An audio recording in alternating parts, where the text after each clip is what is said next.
김종은 어른이 잘 읽었어요? 네. 우리 새벽 기도인 환영합니다. 우리 같이 인사합시다. 사랑하고 축복합니다.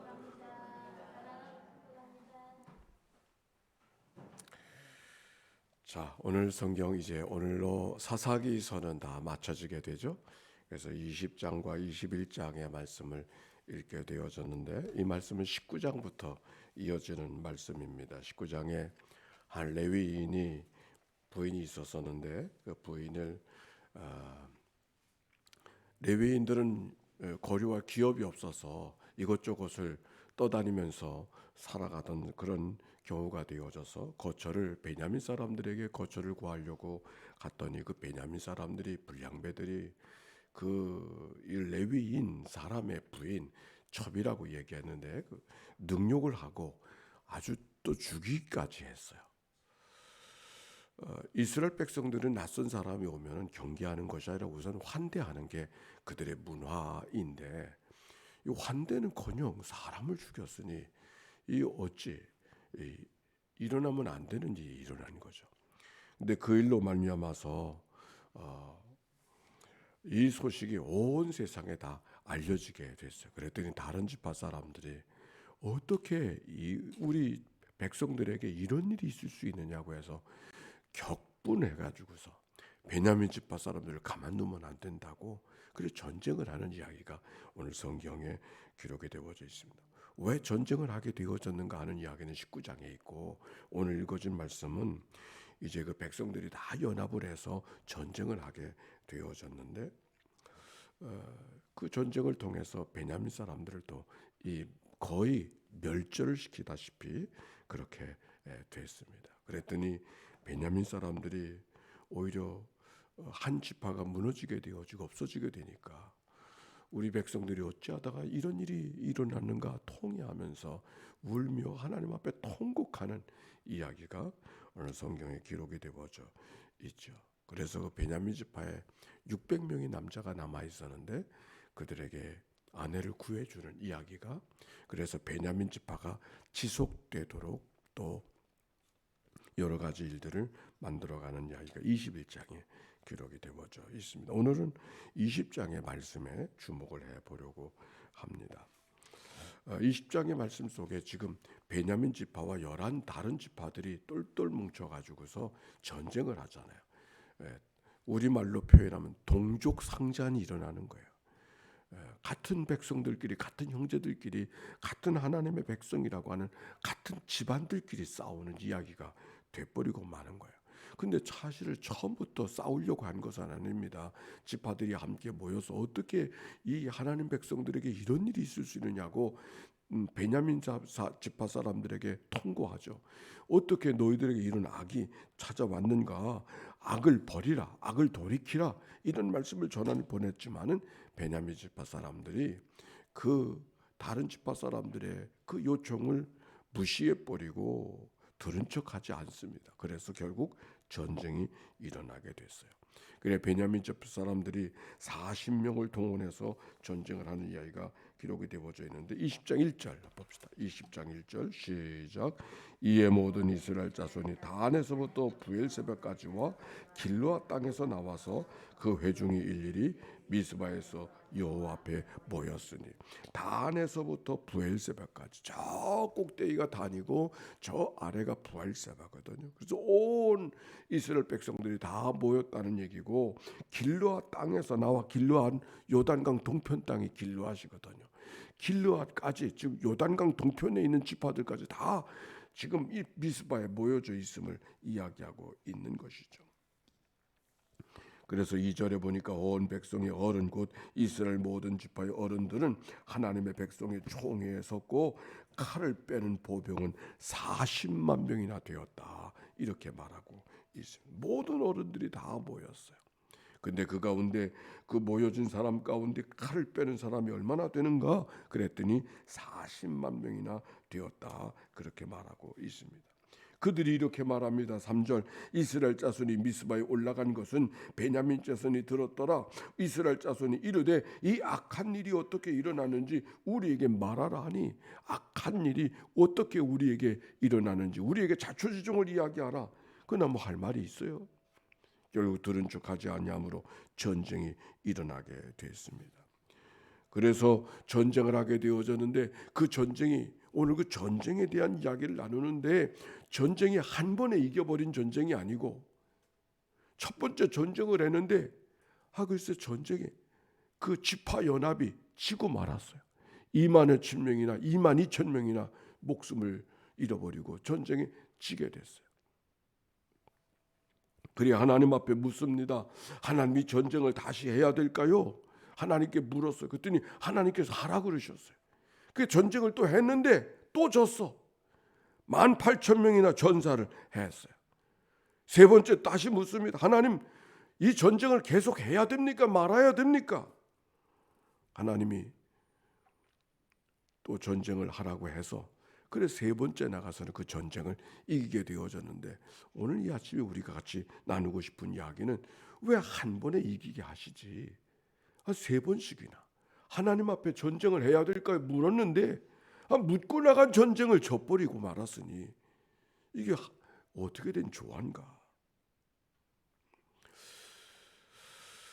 왜 졌을까? 하나님 앞에 묻고 나간 전쟁이고 하나님께서 시킨 전쟁이고 하나님께서 이길 수밖에 없는 전쟁이었는데, 왜 이 전쟁은 쉽게 이길 수 없게 되어지고, 첫 번째는 2만 2천 명이 지고 죽고 또 18,000명이 죽고 이렇게 해서 전쟁이 수행되어지고 있는가? 거기 질문을 던져보겠습니다. 아마도 첫째는 베냐민 사람들이 만만하지 않아서 그냥 이겨버릴 수 있는 군인이 아니었기 때문에 전쟁에 지고 말았겠죠. 하기야 성경 가운데 보니까 16절에 이런 말씀이 기록이 되어져 있어요.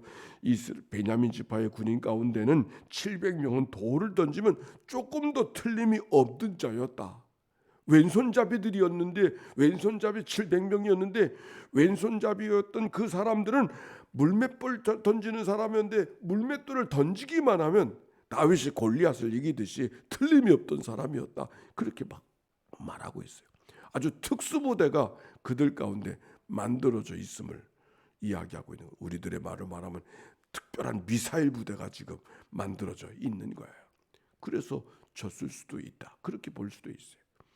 또 한 가지는 지금 베냐민 지파 사람들의 군대는 다 합해봐야 2만 7천 명밖에 안 돼요. 그런데 이쪽에 모여져 있는 사람은 몇 명이나 됩니까? 40만 명이나 모였단 말이죠. 그러니까 비교가 안 되잖아요. 그러니까 하나님께서 추세로 보았을 때는 이 다른 지파 사람들이 너무 군인들이 많아서 하나님께서는 늘 하나님이 하시는 일이라는 것을 알게 하기를 원하셨잖아요. 그래서 기드온 전쟁 속에서도 미디안 사람들과 전쟁할 때 3만 2천 명이 오니까 너무 많이 왔다고 그 돌려보내잖아요. 그래서 2만 2천 명을 돌려보고 1만 명이 남았는데 그래도 너무 많다고, 그래서 300명만 남겨서 미디안과 싸우게 하시고, 그 전쟁이 사람들의 군대가 이긴 전쟁이 아니라 이스라엘 백성들이 용해서 이긴 전쟁이 아니라 누구의 전쟁? 하나님이 이기게 하신 전쟁, 하나님이 도운 전쟁이라는 것을 알게 해주었던 이야기가 기드온의 이야기잖아요. 오늘 여기 성경에도 그와 같은 말씀이 이 속에 담겨져 있지 아니하는가 하는 생각을 함께 하는 것이죠. 우리가 때때로 이렇게 하나님께서 묻고 나간 전쟁임에도 불구하고 하나님께서 기대한 대로 되지 않았던 일들이 있는 것을 종종 살펴봅니다. 저는 성경을 읽다가 출애굽기 17장에 이런 말씀이 있어요.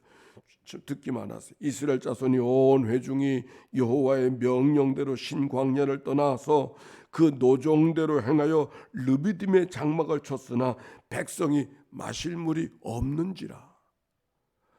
출애굽기 17장 1절의 말씀이에요. 하나님 앞에 묻고 하나님 가야 됩니까? 그래서 하나님의 인도하심을 따라서 노종대로 갔다는 얘기는 하나님의 명령대로 하나님의 인도하신 대로 갔는데, 그래서 장막을 쳤는데 마실 물이 없어요. 이거 어떻게 되는 거예요? 아마 이 백성들이 이때 뒤집어질 뻔했을 것 같아요. 하나님 묻고 하나님 앞에 왔는데 이게 뭡니까?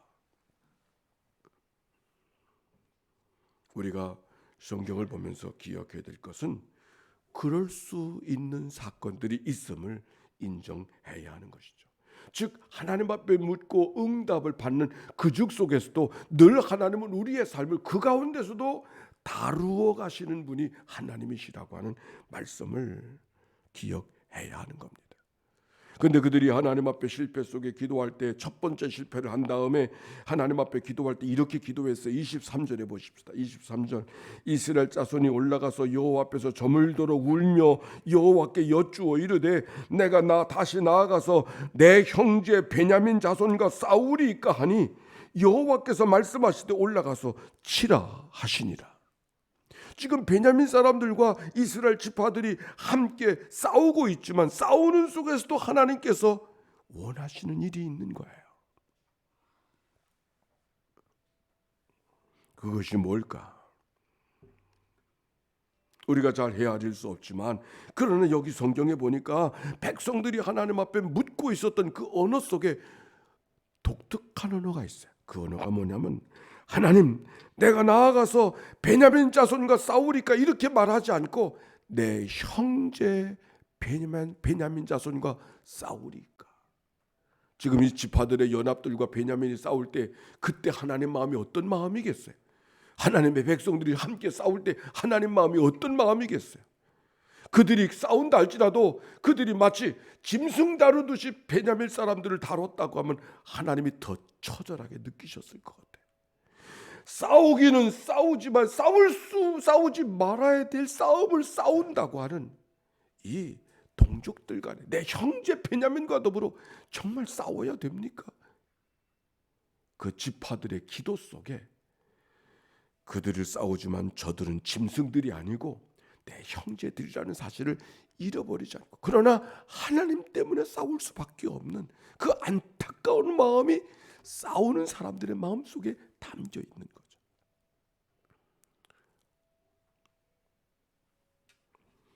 두 번째 실패했어요.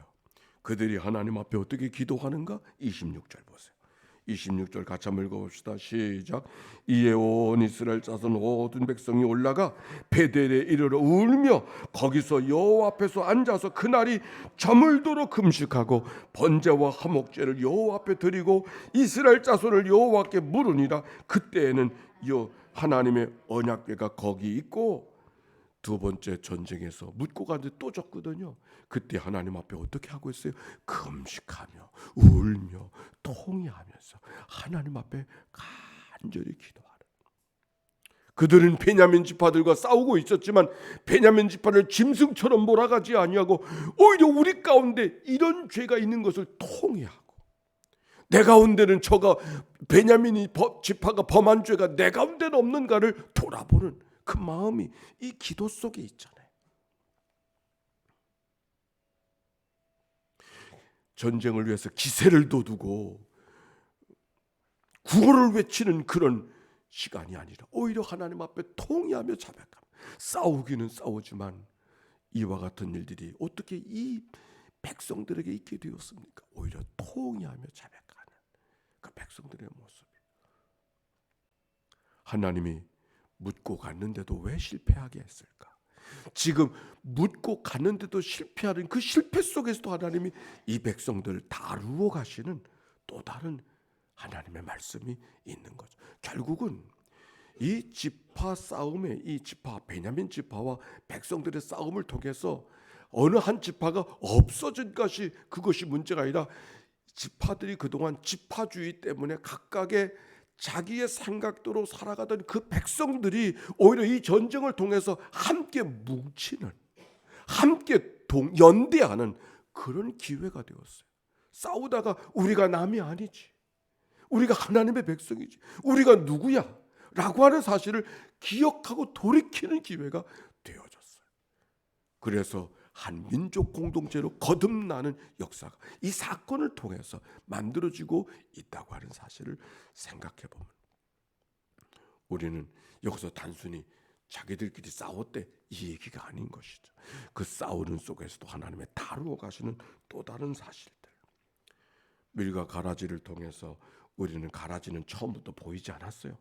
그러나 그 곡식이 알곡이 자라나는 가운데 가라지가 덧뿌리고 거기서 자라나는 모습을 보면서 우리는 늘 하나님 앞에 묻고 가지만 묻고 가면서도 마지막까지 분별을 잃어버리지 말고 살아가야 된다는 사실.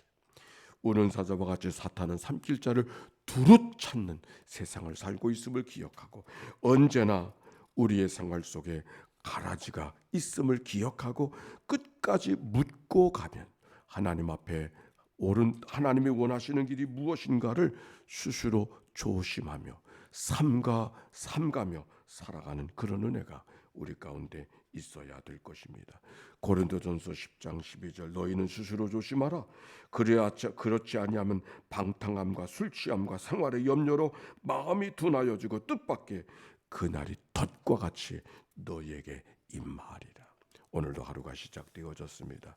스스로 선줄로 생각하는 자는 넘어짐과 조심하라 말씀하셨으니 오늘도 하나님 앞에 묻지만 마지막까지 늘 겸손한 마음으로 믿음으로 다가서는 그런 한날의 생활 이날이 되시기를 주의 이름으로 축원합니다.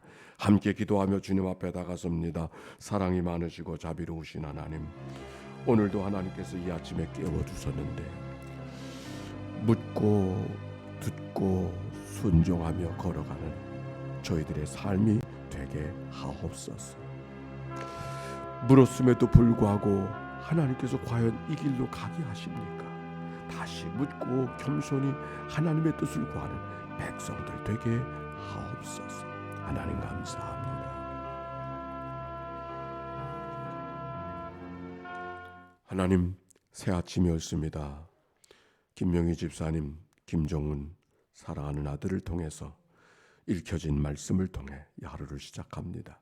말씀이 생명의 능력되게 하시는 이날 되게 하옵소서. 사사기 자기의 소견들의 옳은 대로 행하였던 그 일들 속에 하나님의 아픈 마음, 하나님의 상한 마음을 읽어가는 저희들 되게 해 주시어서 하나님의 뜻을 늘 묻고 듣고 순종하는 온전히 살아가는 믿음의 하루 되게 하옵소서. 드려진 예물을 축복해 주시옵소서. 예수님의 이름으로 기도하옵나이다. 아멘.